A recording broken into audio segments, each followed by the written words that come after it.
지난번에 저희가 창세기에 대해서 공부를 했었죠. 창세기.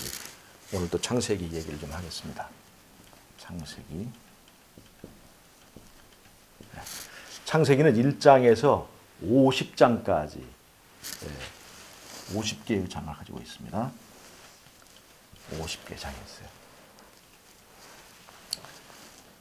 1장, 2장, 3장, 4장, 5, 6, 7, 8, 9, 10, 11, 12, 13, 14, 15, 16, 17, 18, 19, 20, 21, 22, 23, 24, 25, 26, 27, 28, 29, 30, 31, 32, 33, 34, 35, 36, 37, 38, 39, 40, 41, 42, 43, 44, 45, 46, 47, 48, 49, 50 이렇게 돼요.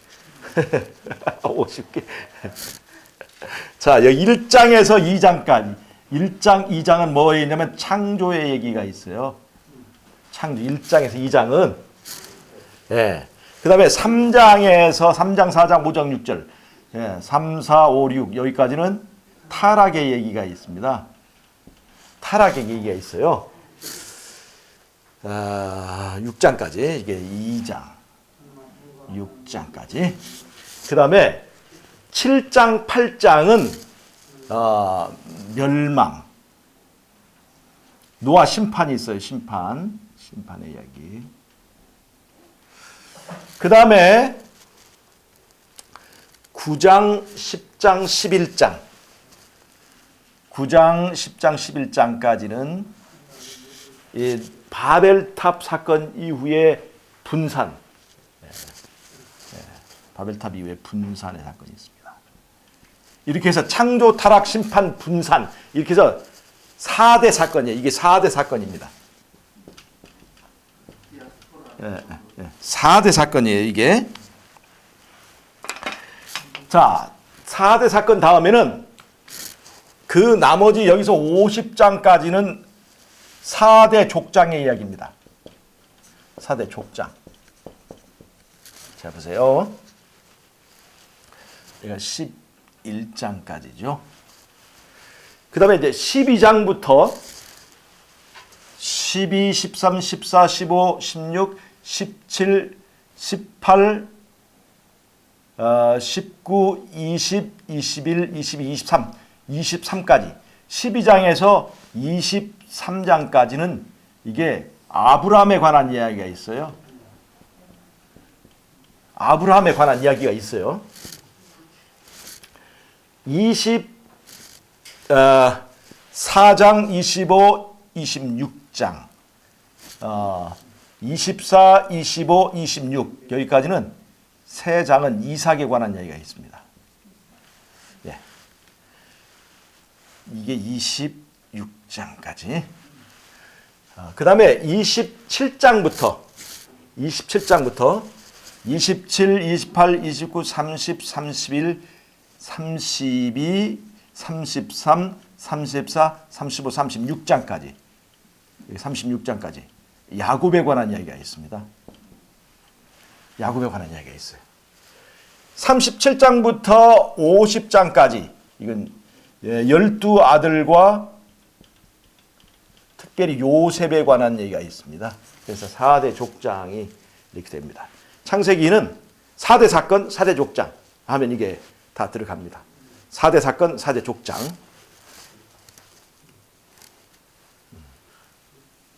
혹시 우리 창세기를 한번 훑어볼까요?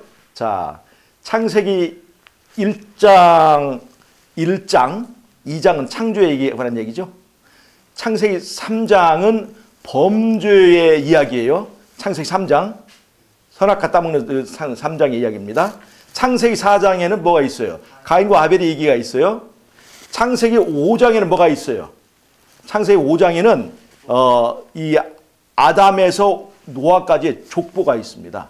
창세기 6장에는 뭐가 있어요? 인간의 그 타락해서 이제 그 하나님께서 노아를 불러서 방주를 제작하라는 이야기가 있어요. 6장에는.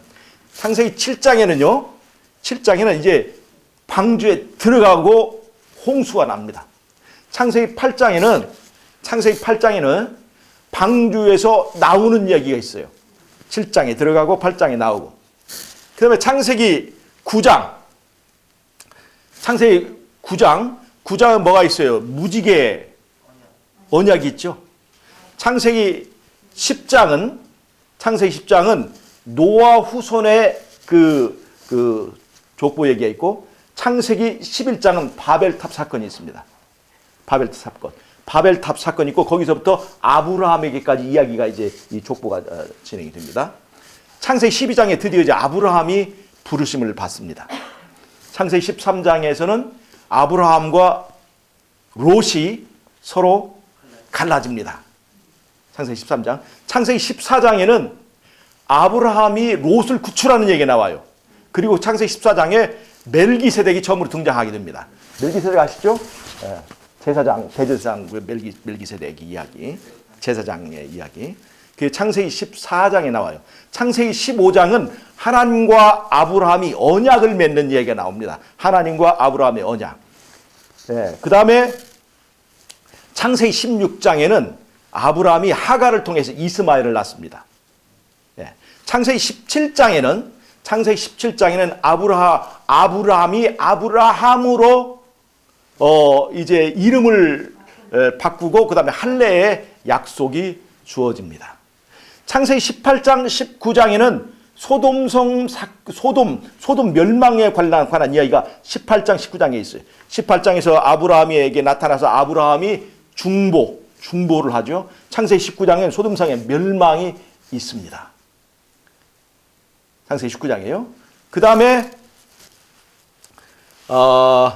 창세기 19장 했고, 창세기 20장은 생각이 안 나고, 그랄 왕 이 아비멜렉과 언약을 맺습니다. 창세기 21장에 이삭이 태어납니다. 창세기 22장에 아브라함의 시험이 있어요. 창세기 23장에 사라가 죽고 이제 가나안 땅에서 매장을 하게 되면서 이 아브라함의 이야기가 12장에서 23장까지 이렇게 아브라함의 이야기가 있어요. 그 다음에 24장부터 26장까지가 이삭의 이야기입니다. 24장에 이삭이 결혼을 하죠. 25장에 결혼했으니까 두 아들을 낳습니다. 그 다음에 26장에는 이삭이 복을 받아서 이렇게 창대하게 되고, 이게 이삭의 축복에 관한 이야기가 있습니다. 26장. 그 다음에 27장부터는 야곱의 이야기가 나와요. 27장, 야곱이 장자권을 뺏는 이야기가 나와요. 그 다음에 28장은 도망가다가 베델이라고 하는 곳에서 이 하나님을 만나는 그 베델의 경험이 있고요. 29장에 이제 바단 아람으로 가서 거기서 두 아내를 위하여 14년 동안 이제 봉사하는 그 이야기 나옵니다. 이제 라헬과 레아를 그다음에 또 이제 하여튼 이제 거기서 아내들을 얻게 되죠. 두 아내. 그다음에 30장에서 드디어 이제 자녀들이 나오면서 이 야곱이 가족을 이렇게 형성하게 됩니다. 그다음에 31장에 드디어 이제 바단 아람에서 도망칩니다. 31장에서 도망치게 돼요. 그 다음에 32장에 우리가 유명한 야곱의 환란. 누가 와요? 에서가 이제 막 잡으려고 오는데 야복 강가에서 이제 씨름하던 이야기가 32장에 있어요. 33장에 야곱과 에서가 만납니다. 34장에 디나 사건이 있어요. 디나 사건. 그 다음에 35장에 아직 몇 장 남았죠? 35장. 15. 예. 34장이 디나 사건이 있고 35장은 생각이 안 나요. 그 생각이 안 나고 36장에 예돔과 에서의 이야기가 있습니다. 이렇게 해서 야곱의 이야기가 36장까지 이제 됩니다. 그 다음에 37장에 요셉이 팔려갑니다. 37장에. 그 다음에 요셉이 팔려 38장에는 유다와 다말과의 이야기가 있어요. 39장이 요셉이 보디발의 집에서 시험을 맞는데 원칙에 굳게 선 요셉의 모습이 39장에 있고 40장에 그 감옥에서 두 관원장을 섬기는 얘기 나옵니다. 41장에 바로의 꿈 해석 이야기가 나와요. 41장에. 42장에 그 꿈의 실현대로 10형제가 요셉에게 찾아옵니다. 43장에 두 번째 다시 이제 요셉에게 오게 됩니다. 그 다음에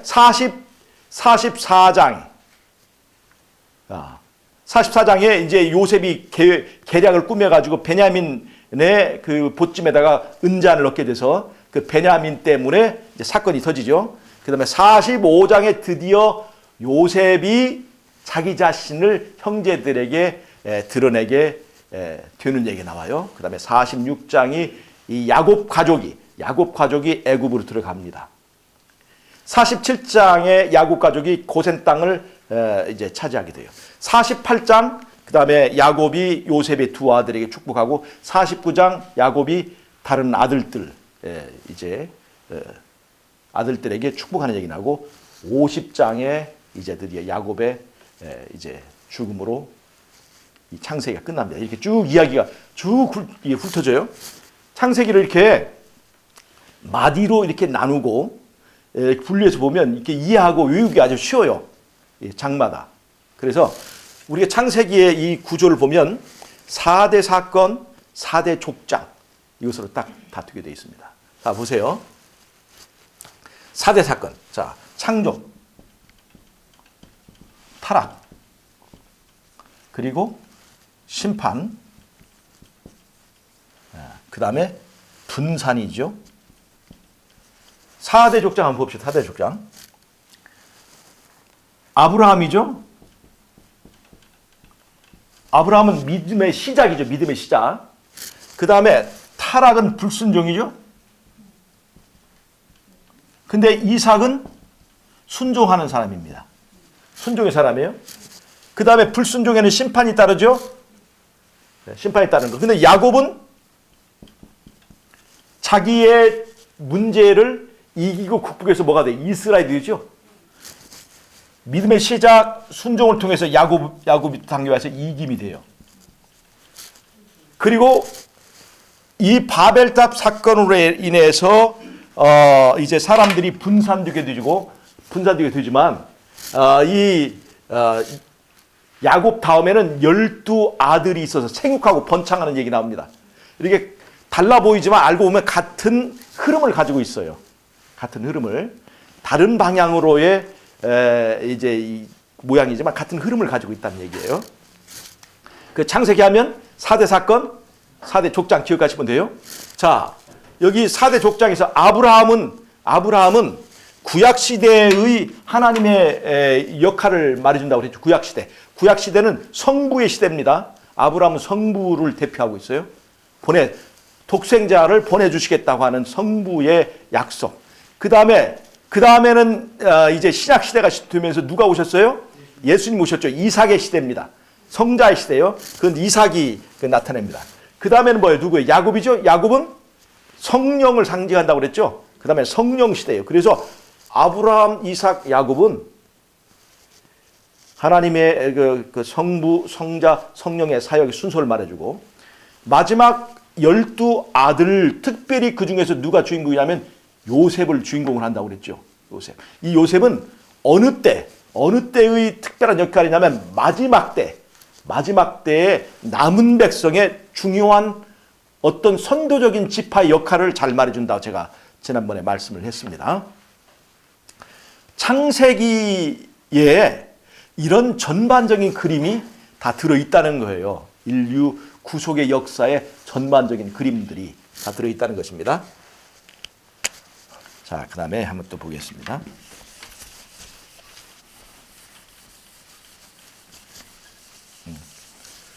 창세기 아까 35장을 아까 보셨었지.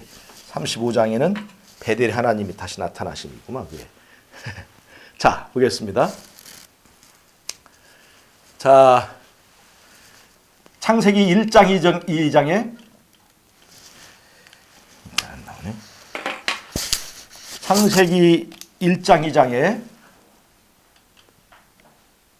제일 좋은 거를 좀 악기를 안 썼더니 창세기 1장 2장에 에덴 동산에 관한 얘기가 있죠. 나곤에 관한 얘기가 있죠. 그 다음에 요한계시록 21장 22장에도 나곤에 관한 얘기가 있어서 창세기와 계시록이 이렇게 짝을 이룬 것을 볼 수가 있습니다. 자, 그 다음에 창세기 3장에 뱀이 등장하고 계시록 20장에 이게 용이 잡힙니다. 그래서 짝을 이루는 걸 우리가 볼 수 있죠. 그 다음에 창세기 4장에 두 제사 나오죠. 계시록 19장에 두 잔치가 있어요. 제가 왜 이것을 말씀드리는가 하면 두 제사와 두 잔치가 짝을 이루면서 끝까지 연결된다는 것입니다. 두 제사가 어디까지 이어져 나가요? 이 종교적 전쟁이 선악에 관한 전쟁이 에덴 동산에서부터 마지막 때까지 쭉 이어진다는 것을 보여주는 거예요. 자,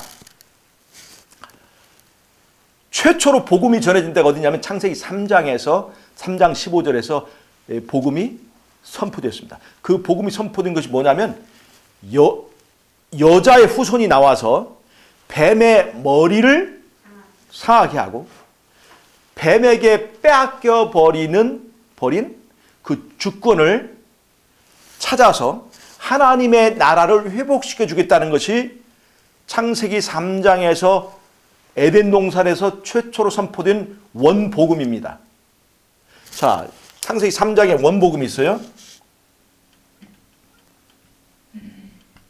원복음이 있습니다.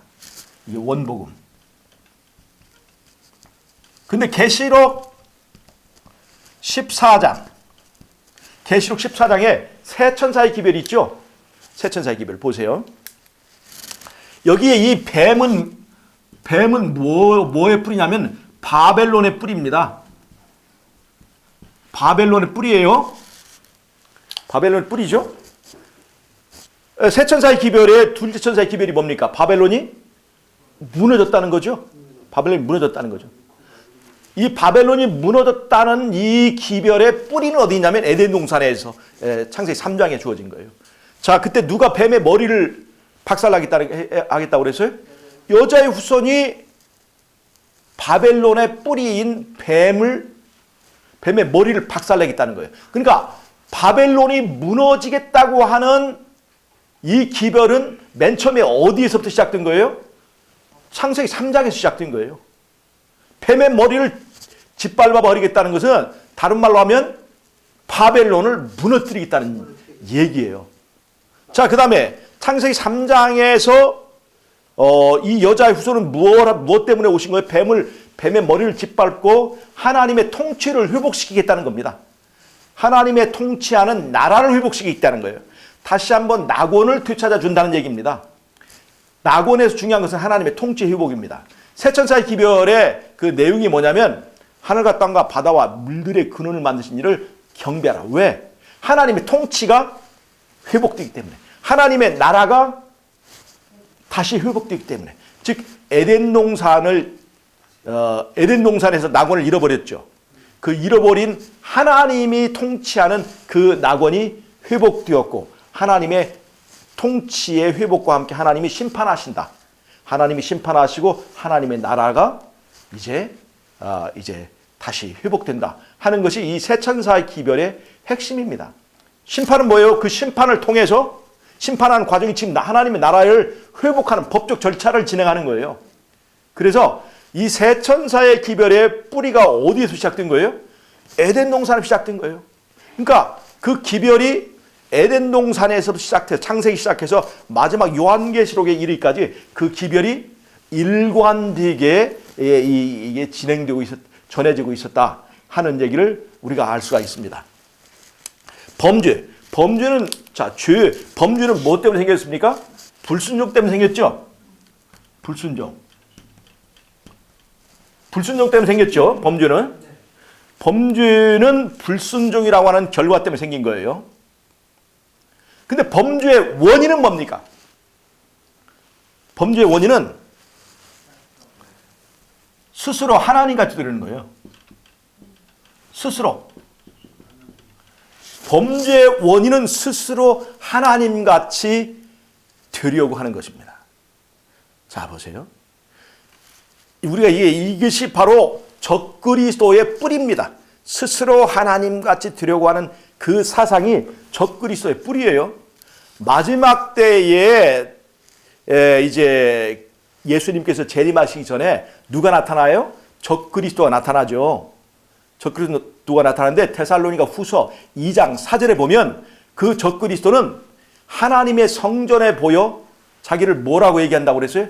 스스로 자기를 높여 자기가 하나님이라고 한다는 얘기예요. 스스로 높여 자기를 하나님이라고 하는 사상은 어디서부터 시작된 거예요? 에덴 동산에서 시작된 거예요. 에덴 동산. 그것이 범죄의 원인이었습니다. 원인. 범죄 자체는 불순종이 범죄지만 그 원인은 스스로 하나님같이 되려고 하는 그 정신. 자, 그래서요. 이 세상의 그 선악간의 대쟁투의 그 근저를 보면 진짜 하나님과 자칭 하나님과의 싸움입니다. 우리 안에 자칭 하나님이 있을까요? 없을까요? 자라고 하는 내 안에서 자기 중심적이고 내가 스스로 왕노릇하고 있는 이 자는 자칭 하나님입니다. 자칭 하나님. 이게 누구예요? 이것이 적그리스도의 뿌리예요. 내 안에 있습니다. 우리는 하나님을 믿는 것처럼 보이지만 사실은 누구를 믿고 있어요? 자기를 믿고 있는 거예요. 자기 주먹, 자기 통장, 자기가 소유한 것, 자기 손아귀에 있는 것들을 믿고 살아요. 다른 말로 하면 누구를 하나님으로 모시고 살고 있냐면 자기를 하나님으로 섬기고 살아가고 있는 거예요. 그래서 이게 자칭 하나님과 진짜 하나님과의 싸움입니다. 그러니까 죄의 문제를 해결하려면 이 자칭 하나님이 어떻게 돼요? 죽어야 돼요. 자칭 하나님이 죽어야 됩니다. 내 안에 있는. 근데 자칭 하나님, 이 자아가 죽어요, 안 죽어요? 정말 죽지 않습니다. 이 자칭 하나님은 절대로 죽지 않아요. 왜냐하면 하나님은 죽지 않는 분이기 때문에 하나님 병에 걸린 이 자칭 하나님은 절대로 죽지 않습니다. 네, 절대로 죽지 않아요. 그런데 이 자칭 하나님이 죽어야 돼요. 왜냐하면 우리가 낙원에 가려면 다시 회복된 낙원에 가서 살려면 뭐를 해야 되냐면 죄를 해결해야 되잖아요. 첫째, 불순종한 그 죄값을 치러야 됩니다. 불순종한 죄값을 치러야 돼요. 그 다음에 또 하나는 불순종의 사람이 순종의 사람으로 사람이 바꾸어져야 됩니다. 근데 그 순종의 사람이 되려면 누가 죽어야 돼요? 자칭 하나님이 죽어야 돼요. 내가 죽어야 되는 거예요. 그것을 죄값을 치르고 이 자칭 하나님인 적그리스도가 죽어야 전쟁이 끝나고 우리가 낙원에 가는 건데 그 자칭 하나님인 내 안에 있는 적그리스도를 죽게 하는 그 일을 위하여 누가 오셨냐면 예수님이 오셨어요. 이 자칭 하나님, 이 자아는 세상에 있는 어떤 힘으로도 죽지 않는다는 얘기예요. 뭐에만 반응해요? 사랑에만 반응해요. 이 자칭 하나님은 사랑의 힘으로만 죽을 수 있어요. 이 자칭 하나님을, 이 자아를 죽이는 그 힘은 오로지 사랑에 의해서만 죽는다는 거죠. 엄마가 아기를 사랑하면 엄마가 아기를 위해서 목숨을 바칠 수 있어요, 없어요? 있죠. 사람이 말이죠. 어떤 대상을 사랑하게 되면 자기가 소멸되고 거기에 몰입돼 버리는 거예요. 사랑의 힘으로만 이 자아가 죽는데 이 자아는 엄마의 사랑으로도 안 되고 또 남자가 여자를 사랑하는 그 사랑의 힘으로도 이 자아는 죽지 않습니다. 어떤 힘으로만 죽느냐? 십자가에서 비춰오는 그 사랑의 힘으로만 죽습니다. 십자가에서 예수님이 죄가 있어요, 없어요? 죄가 없지만 예수님이 자아를 희생하는 그 희생을 보여주셨습니다. 나를 구하기 위하여 그분의 자아를 깨트리는 십자가의 사랑의 폭탄을 거기서 터뜨리신 거예요. 내가 너를 구하기 위하여 죄도 없는 그분이 죽을 이유도 필요도 없는 그분이 자기를 희생하여 하는 하나님 아버지가 자신의 독생자를 희생하는 그 하나님의 희생의 그 이야기가 십자가에 있는 거예요. 그래서 우리가 올바르게 십자가를 바라보고 십자가를 생각하고 명상하면 그분의 사랑을 깨닫게 되고 그분의 사랑을 느끼는 만큼 뭐가 죽어요? 이 자아가 죽게 되는 거예요. 자, 십자가에서 예수님이 죽었기 때문에 죄값이 해결돼야 안 돼요. 죄값을 치렀죠? 죄값을 치르는 걸로 끝나는 것이 아니라 뭐가 바뀌어져야 돼요? 앞으로 이제 죄값을 치렀으니까 과거에 불순종한 것은 해결됐으니까 앞으로는 불순종을 해야 될까요? 순종을 해야 될까요? 이제는 순종의 사람이 되어야 되는 거예요. 그러니까 회복된 낙원에 가서는 우리가 순종을 하고 살아야 되죠. 하나님 말씀에 하나님 계명을 순종해야 되죠. 그래서 십자가는 계명을 지킬 필요가 없게 만드는 게 아니라 이제는 계명을 지킬 수 있도록 사람을 바꿔주는 것입니다. 왜? 앞으로 회복된 낙원에서는 불순종을 해야 돼요? 순종해야 돼요? 순종하는 사람이 사는 것이기 때문에. 낙원은 순종하는 사람에게만 허용되는 것입니다. 자, 그런데 우리가 예수님을 바로 믿으면 바로 거기서 우리가 구원이 확정되는 거예요? 아니면 미확정입니까? 확정되는 것이 아니에요. 확정되는 것이 아니에요. 내가 예수님을 받아들이고 예수님을 믿고 구원을 받았다 할지라도 그 구원이 변할 수 있는 것은 하나님 때문입니까? 나 때문입니까? 하나님은 변해요, 안 변해요? 하나님 변하지 않습니다. 근데 누가 변합니까? 내가 변하는 거예요. 하나님이 내가 변할 수 없도록 강제하면 그 하나님은 독재자 하나님입니다. 나에게 변할 수 있는 자유를 주신 거예요. 그래서 그 변할 수 있는 자유 때문에 내 믿음이 변해요, 안 변해요? 내 믿음이 변하게 됩니다. 내가 나와 하나님과의 관계가 내 선택에 의해서 자꾸 변동되는 거예요. 그래서 내가 예수 믿고 단번에 구원이 확정되고 단번에 에덴 동산으로 가버리는 게 아니라 가기 전까지 은혜의 시간 동안에 내가 계속 어떤 과정을 거칩니다. 그 과정이 뭐냐면 변할 것이 변하지 않는 상태로 고정되는 과정이 필요한 거예요. 우리가 에덴 동산에 가기 전에 우리가 어떤 과정을 거쳐야 돼요? 변하지 않는 상태로 우리의 구원이 확정되는 그 과정을 밟습니다. 무슨 말 아시겠죠? 우리의 자유의지가 내가 변할 수 있기 때문에 변하는 그 구원이 변동되지 않도록 하나님께서 우리가 변할 것이 변하지 않는 상태로 들 수 있도록 어떤 과정을 거치게 하는데 그것이 바로 광야의 과정입니다. 그것이 내가 삶을 살면서 겪게 되는 시련과 환난을 통해서 우리가 변할 것이 변하지 않게 되는 거예요. 잘 보세요. 이 온 우주에서 믿음을 지키기에 제일 좋지 않은 환경이 어디일까요? 바로 사단이 지배하고 있고 이 죄악 세상이 죄 유혹이 제일 강한 곳이 어디예요? 바로 지구고 우리가 사는 인생입니다. 이 세상이 내가 하나님의 계명대로 살려고 할 때 제일 많이 핍박하는 데가 어디일까요? 이 지구, 우리가 살고 있는 이 땅입니다. 근데 하나님께서는 제일 죄짓기 쉬운 상태에 있는 이곳에서 우리가 죄를 뭐 하기를 원할까요? 이기는 연습을 하기를 원합니다. 제일 죄지을 수밖에 없는 나사렛 같은 환경에서 진흙탕 같은 곳에서 우리가 연꽃처럼 진흙물에 몸 더럽히지 않는 하나의 연꽃처럼 죄를 이기는 연습을 하기를 원합니다. 죄의 유혹을 이기고 죄의 핍박을 이기고 탄압과 시련과 환난을 이겨내는 뭐가 되기를 원해요?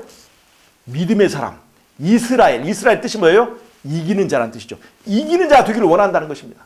여러분, 자꾸 우리에게 시련이 오고 우리에게 핍박이 오고 때론 유혹이 오고 이게 죄에 굉장한 충동이 있을 때, 그럼에도 불구하고 내가 예수님을 의지하고 예수님을 강하게 붙들어서 죄를 이기는 경험을 한 사람은, 한 번 이긴 사람은 두 번째 더 이기는 것이 더 쉬워질까요? 어려질까요? 더 쉬워지는 것입니다. 다 더 쉬워지고 더 쉬워지고 하면서 죄를 이기는 과정을 통해서 우리의 믿음이 변하지 않는 상태에 들어가게 되는 것입니다. 자, 그 다음에 이제 이 땅에서 이렇게 죄의 시험과 유혹이 제일 많은 이 땅에서 결국은 예수님을 통해서 이기고 승리한 사람이 어디에 가게 돼요? 하늘나라에 가게 됩니다. 그 하늘나라에 가게 되면 하늘나라에는 죄의 유혹이 있어요, 없어요? 죄의 핍박이 있습니까, 없습니까? 시련과 환난이 있어요, 없어요? 이제는 전혀 유혹도 없고 전혀 핍박도 없고 전혀 시련과 환난도 없는 그 하나님 나라에 가게 된 사람은 이제 다시는 죄를 지을까요, 안 지을까요?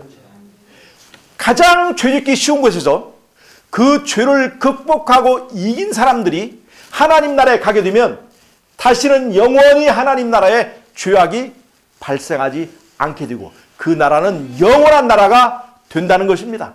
그래서 하늘에는 영원한 평화가 깃들게 된다는 것입니다. 선악간의 대쟁투는 다시는 누구도 사단처럼 하나님의 예수님의 통치에 대해서 반기를 들고 또 그 의구심을 품고 또 도전하는 일이 절대로 있지 않게 될 것이라고 하는 것입니다. 여러분, 이러한 계획 때문에 우리에게 영원한 평화를 주기 위해서 오늘 우리에게 우리의 믿음을 담금질할 수 있는 시련을 주신 것, 때로는 유혹을 주신 것, 때로는 환난을 주신 것, 감사하지 않습니까? 하나님께서는 예수님께서 우리의 죄값을 치를 모든 준비를 하셨고 예수님을 통해서 우리 안에 있는 스스로 하나님이 죽을 수 있도록 십자가에서 사랑의 에너지를 주셨고, 그 다음에 그 예수님과의 관계도 내가 자발적으로 예수님을 영접하고 또다시 영접하고 우리가 내 자신이 정말로 이렇게 연약한 존재라구나 하는 것을 깨닫는 사람마다 그 예수 앞에 겸손히 무릎 꿇으면 그 사람에게 죄를 이길 수 있는 힘을 또 주셔서 이기고 또 이기고 이렇게 습관이 되고 또 이것이 품성이 되고 이제 다시 변하지 않게 되는 그런 상태에 이르게 됐을 때 우리가 하나님 나라에 가서 영원히 죄를 안 짓는 이제 평화의 나라가 되는 것이고, 그 다음에 또 하나는 뭐예요? 죄와의 투쟁을 이렇게 신랄하게 정말 체험적으로 죄와 싸워서 이기는 경험을 한 이 사람들은 하늘에 그냥 간신히 구원 얻는 것으로 끝나지 않습니다. 이들은 하늘에 가서 어떤 일을 할까요?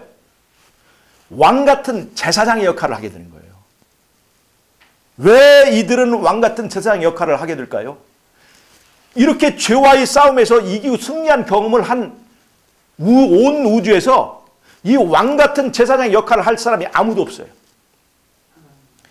하늘의 천사들의 3분의 1이 하늘을 버리고 다 나간 그 자리를 바로 이 구원받은 백성들이 채우게 되고, 그들은 더 특별히 다른 어떤 천사들과 다른 어떤 거민들도 이제 경험하지 않은, 물론 하늘 천사들도 선악의 대쟁투에서 그 승리한 경험이 있어요.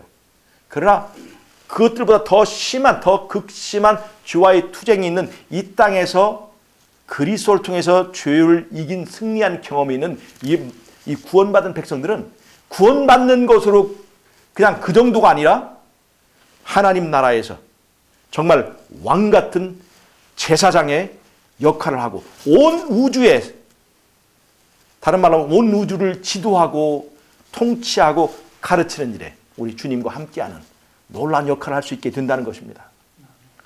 우리에게 이런 시련이 없다면, 우리에게 이런 연단하는 과정이 없다면 그 역할을 맡을 수 있을까요, 없을까요?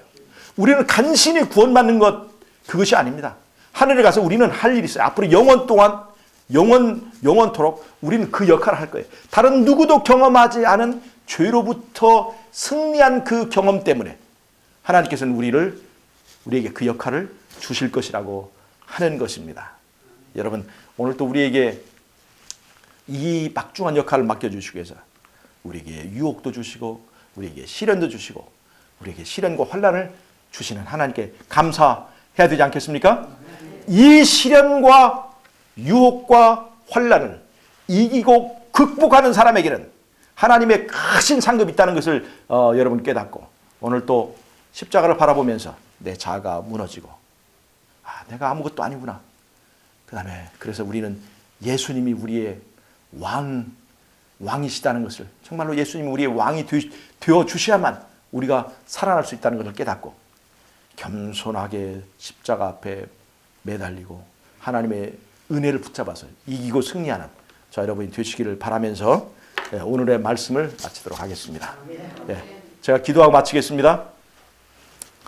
하나님 우리 아버지, 오늘 우리를 하나님의 나라의 귀한 왕같은 제사장으로 만드시기 위하여 오늘 또 예수님의 십자가의 빛을 주시고 우리에게 시련과 환난과 유혹을 극복하여 승리할 수 있는 이 경험을 할 수 있도록 우리를 인도해 주신 주님의 은혜를 감사하며 이기고 승리하여 하나님 나라에 꼭 가서 왕같은 제사장의 귀한 직분을 감당할 수 있는 저와 우리 모든 식구들 들 수 있도록 축복해 주시기를 예수님의 이름으로 기도드리옵나이다.